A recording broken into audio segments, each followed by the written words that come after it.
ওই তো বৌমা, তুমি এসে গেছো। বলছি সব ঠিকঠাক করে নিয়ে এসেছো তো? মা আমি সব পেয়েছি, কিন্তু গরম মশলা না কোথাও পাইনি। সব দোকান খুঁজেছি, কিন্তু কোথাও গরম মশলা নেই, সব ঠান্ডা মশলা।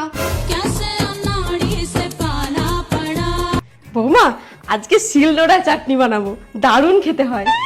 মা আমি করছি, ঠিক আছে, কিন্তু এর প্লাগটা কোথায়? এক কাজ করুন, আপনি বরং প্লাগটা নিয়ে আসেন, আমি চাটনি বানিয়ে দিচ্ছি, আপনার একটু কাজের সুবিধা হয়ে যাবে তাহলে।